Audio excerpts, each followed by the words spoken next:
I'm Vernon Adams with the Grimes, Iowa Lions Club, here to talk to you about today's initiative 2016, Loud Sound Destroys Hearing. Sound loud enough to create hearing losses is virtually everywhere today. Our jobs, our entertainment, our recreation. Even our neighborhoods and our homes were filled with potentially harmful levels of sound. Millions of people throughout the world are exposed to loud sound, loud enough to cause hearing loss. When hearing loss occurs, it is most often gradual but becomes worse as time goes on. Usually begins with loss of an occasional word in general conversation and with difficulty understanding speech on a telephone. During this presentation, I will talk about sound, how it's propagated, how we hear, how sound is measured, and some of the more common sources of loud sound. I will also describe how a person loses their hearing and describe some steps you can take to avoid hearing loss. Sound occurs when the force sets an object into vibration, resulting in molecular movement of the medium in which the object is situated. When we hear, we have three things: a sound source, a path, like the atmosphere, and a receiver, the human ear. Sound comes out in waves in the atmosphere. For example, if you throw a rock in a pond, it would create waves in the surface of the water. In the atmosphere, these waves that are created can be measured in two ways. One measurement is by frequency or pitch. This is typically measured in cycles per second. Most people can hear between 20 cycles per second and 20,000 cycles per second. Another measurement is in intensity, or how loud the sound is. This is typically measured in decibels on a sound level meter. A sound level meter allows you to measure the intensity of the sound, its loudness expressed in decibels. The higher the decibel, the louder the sound. A meter like the one here is pictured is an instrument comprised of a microphone, an amplifier, an output meter, and a frequency weighting network that is used for measuring noise or sound levels in a specific manner.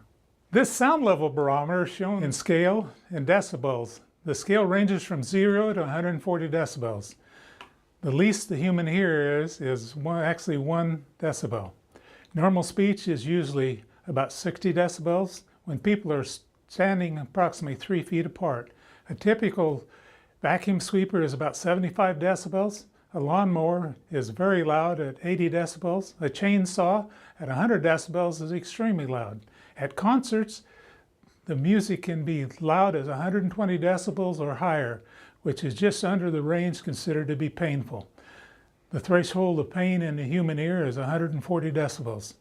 Any sound in excess of 70 decibels is harmful to your hearing, and with a repeated exposure can destroy your hearing.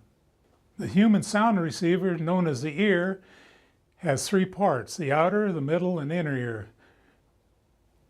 Inner ear is where hearing takes place. Sound comes in the outer ear to the eardrum. The eardrum vibrates and moves the three small bones of the middle ear: the hammer, the anvil, and the stirrup. This vibration then moves the membrane of the inner ear, causing liquid of the inner ear to move. This liquid moves little hair cells in a small snail-shaped organ known as a cochlea. This is where hearing takes place. Nerves from this area carry impulses to the brain. And these little hair cells get damaged, permanent hearing loss occurs. This is often noticed when someone has ringing ears or tendinitis and/or distortion of sound. Damage to the little hair cells, these follicles, happens like if you walk on the grass, the example. You walk on the grass and it gets bent over. There's usually a spring back. However, if you keep walking on the grass, it can permanently get damaged or broken. With hearing loss, these hair follicles in the cochlea are often permanently destroyed or damaged. Depending on which hair cells are damaged, different portions of the hearing is lost. An audiologist can test your hearing and possibly get you set up with a hearing aid if necessary. How can we keep hearing what we've always heard? This information is provided by the Iowa Lions Sight and Hearing Foundation and University of Iowa hospitals and clinics in Iowa City, Iowa. 1. Don't fly on an airplane when you have a cold. 2. Don't listen to TV, radio, or headsets with the volume on high. 3. Don't sit in front of the speaker at a concert. The damage is immediate and 120 decibels. The damage is severe and irreversible. And 4, wear hearing plugs when operating or being exposed to power lawnmowers, jackhammers, pneumatic drills, chainsaws, or even vacuum sweepers, or when using firearms or piloting an aircraft. Number 5, ask your doctor about side effects of some antibiotics related to your hearing. 6, have periodic hearing tests for you and your family. See the doctor right away if you suffer from dizziness, loss of balance, hearing noises, if you fail to catch words or phrases, if you can better understand people when you're facing them, if you have a running ear, pain, or irritation in the ear.